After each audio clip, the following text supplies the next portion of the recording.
This is my 1991 BMW 318i. It may appear good on camera, but the more you look, the worse it gets. This car burns more oil than gas, it has dents in every panel, and it's been begging for attention for years now. Welcome to episode 0 of this next build series, which I'm dubbing the Neglected Daily Driver.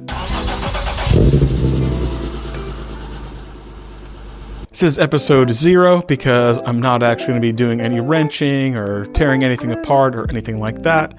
It's just about the planning. The reason for that is after I posted my K-Swap build video, a lot of people reached out asking for the to-do list that I made for the car. And initially I thought that was kind of weird because the to-do list was just for my particular car. But then I realized that people looking for a way to start or really just kind of a push to understand how to begin a project like this.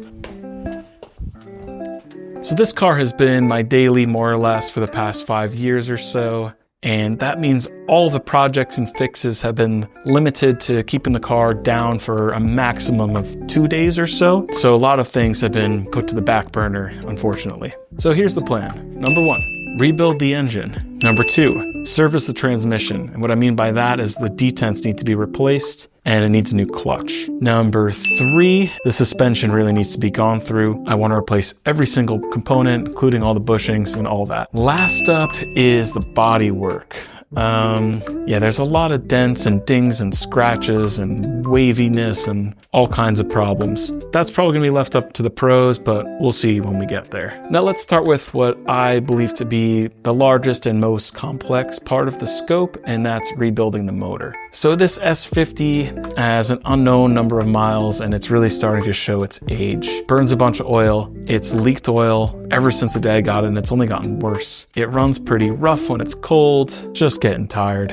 I figured it was time to rebuild it. I happened to be looking at Facebook Marketplace the other day and I saw an S52 motor available in my town. I figured it'd be a lot easier to start with a motor that's already pulled from the car. That way it saves me all the trouble of having a half torn apart car all over my garage taking up space. Plus I know there's probably a good lead time with the machine shop, so I figured the sooner I can have the motor, the sooner it's at the shop getting worked on. So the block is going to get bored. I'm going to get new pistons. They're going to inspect all components, make sure everything's good.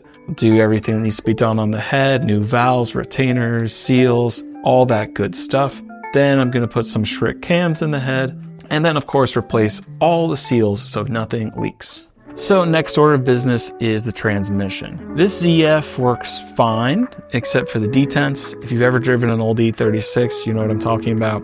The shifter's just all over the place. You try to go into 5th gear, there's just no response, no feedback when you're holding the shifter. Plus the whole thing's gonna get pulled anyway, so that's the time to do it. While it's out, I'm gonna be doing a whole clutch job, new fork, pivot pin, spring, throwout bearing, all that good stuff. Next thing on the list is the suspension. While I don't know how old any of these components are, I do know they're not working great. This car has a really rough ride. Sometimes when you hit a bump, the hood pops open. So it's safe to say a lot of the stuff needs to be replaced, so we may as well just do everything. So I'm gonna drop the subframe, replace the trailing arm bushings, subframe bushings, rear shock mounts, rear shocks, front shocks, springs, control arm bushings, control arms. You name it, it's getting replaced. While we're down there, we're going to refresh everything to do with the braking system. Rotors, pads, fluid, nothing fancy, but it's really important to have solid working brakes. Last thing on my list is the bodywork, and this is really the least important thing to me because it's also something I'm not really comfortable doing myself. That being said, it would be nice to have a lot of the stuff sorted out. There's some problems with the clear coat, dents and scratches and dings, and on one hand, it's kind of nice to have a beater car because when I'm driving this car, I'm super afraid of everyone and everything. I don't like to park it out of my sight or leave it alone or anything like that. It is kind of nice to have a car that I'm okay with getting scratches and dings and whatnot because there already are so many. Still, I think it would be nice to have it looking a little better. I'm not going to have it repainted or anything like that. Maybe a wrap or a dip in the same color. I don't know. We'll see later on. So that's going to be it for the video. If you thought it was boring just because I'm only talking, you're right.